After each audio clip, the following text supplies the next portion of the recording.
ನಮಗೆಲ್ಲ ಗೊತ್ತಿದೆ, ಅತಿವೃಷ್ಟಿ ಮತ್ತು ನೆರೆ ಹಾವಳಿಯಿಂದ ಕಲ್ಯಾಣ ಕರ್ನಾಟಕದ ಅದೊಂದು ವಿಶೇಷವಾಗಿ ಗುಲ್ಬರ್ಗದಲ್ಲಿ ಬಹಳ ಅಪಾರ ಪ್ರಮಾಣದ ಹಾನಿಯಾಗಿದೆ.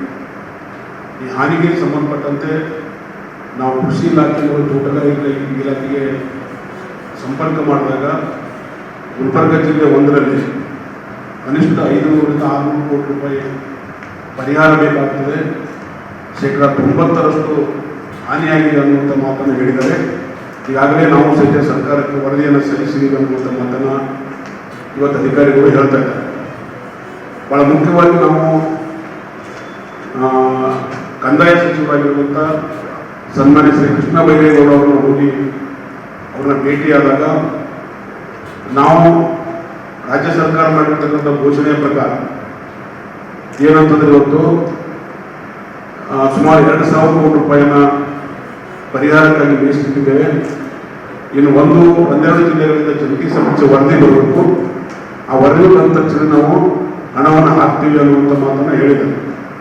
ನಾವು ಅವರಿಗೆ ಹೇಳಿದ್ದೇನೆಂತಂದರೆ, ಈಗಾಗಲೇ ರೈತರು ಭಾಳ ಕಷ್ಟದಲ್ಲಿದ್ದಾರೆ, ನಮಗೆ ಸುಮ್ಮನೆ ನಿಂತ್ಕೊಳ್ಳೋಕ್ಕಾಗೋದಿಲ್ಲ, ಒಂದು ವಾರ ಒಳಗಡೆ ನಮಗೆ ಪರಿಹಾರ ಹಾಕದೇ ಇದ್ದರೆ ನಾವು ದೊಡ್ಡ ಪ್ರಮಾಣದ ಚಳವಳಿಯನ್ನು ಮಾಡ್ತೀವಿ ಅನ್ನುವಂಥ ಎಚ್ಚರಿಕೆಯನ್ನು ಸಹಿತ ಕೊಟ್ಟು ಬಂದಿದ್ದೀವಿ. ಭಾಳ ಇನ್ನೊಂದು ಮುಖ್ಯ ಏನಂತಂದರೆ, ಇವತ್ತು ಕೇಂದ್ರ ಸರ್ಕಾರ ಅತಿವೃಷ್ಟಿ ಮತ್ತು ನೆರೆಹಾವಳಿಯಿಂದ ತತ್ತರಿಸಿರ್ತಕ್ಕಂಥ ರಾಜ್ಯಗಳಿಗೆ ಮೊನ್ನೆ ಏನಂತಂದರೆ 385 ಕೋಟಿ ಕರ್ನಾಟಕ ಸರ್ಕಾರಕ್ಕೆ ಮುಂಗಡವಾಗಿ ಕೊಟ್ಟಿದ್ದಾರೆ. ಅದೇ ರೀತಿ ಇವತ್ತು ಮಹಾರಾಷ್ಟ್ರಕ್ಕೆ ಏನಂತಂದರೆ 1,556 ಕೋಟಿ ಕೊಟ್ಟಿದ್ದಾರೆ. ನಾನು ಇವತ್ತು ಕೇಂದ್ರ ಸರ್ಕಾರಕ್ಕೆ ಹೇಳಲಿಕ್ಕೆ ಬಯಸ್ತೇನೆ, ಒಂದು ಕಡೆಗೆ ಸುಣ್ಣ, ಇನ್ನೊಂದು ಕಡೆಗೆ ಬೆಣ್ಣೆ ಮಾಡತಕ್ಕಂಥ ನಿಮ್ಮ ನೀತಿನ ಅನ್ನುವಂಥ ಪ್ರಶ್ನೆಯನ್ನು ಮಾಡಬೇಕಾಗ್ತದೆ. ಯಾಕಂತಂದ್ರೆ ಇವತ್ತು ನಮ್ಮ ಕಲ್ಯಾಣ ಕರ್ನಾಟಕ ಭಾಗದಲ್ಲಿ ಅತಿ ಹೆಚ್ಚು ಅಂತಂದ್ರೆ 12,50,000 ಹೆಕ್ಟೇರ್ ಪ್ರದೇಶದಲ್ಲಿ ಬೆಳೆ ಹಾನಿಯಾಗಿದೆ. ಇಂಥ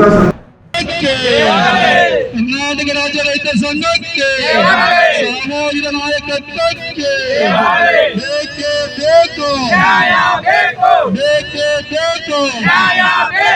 ಎಲ್ಲಿ ತನಕ ಹೋರಾಟ, ಎಲ್ಲಿ ತನಕ ಹೋರಾಟ, ಆಫೀಸ್ ಅಂತೆ ಆಫೀಸು, ಕಾನೂನಂತೆ ಕಾನೂನು, ಅಧಿಕಾರಿ ಅಂತೆ ಅಧಿಕಾರ. ರೈತನ ದಾಳಿ ಮಾಡಲು ಒಬ್ಬರು ಸ್ಪಂದಿಸಲು ಅರಣ್ಯ ಮಂತ್ರಿಗಳಿಗೆ, ಅರಣ್ಯ ಮಂತ್ರಿಗೆ, ರಾಜ್ಯಘಟ್ಟ ಕಾಂಗ್ರೆಸ್ ಸರ್ಕಾರಕ್ಕೆ, ರಾಜ್ಯಘಟ್ಟ ಮತ್ತು ರಾಜ್ಯ ಕೇಂದ್ರ ಸರ್ಕಾರಕ್ಕೆ, ರೈತರ ಮಾಡಲು ಸಂತೋಷಿಸುವ ಕಾಂಗ್ರೆಸ್ ಸರ್ಕಾರಕ್ಕೆ, ಕಾಂಗ್ರೆಸ್ ಸರ್ಕಾರಕ್ಕೆ, ಸ್ಪಂದಿಸಿದ ಮುಖ್ಯಮಂತ್ರಿಗೆ, ಒಬ್ಬರನ್ನು ಸ್ಪಂದಿಸುವ ಮಾನ್ಯ ಉಪಮುಖ್ಯಮಂತ್ರಿಗೆ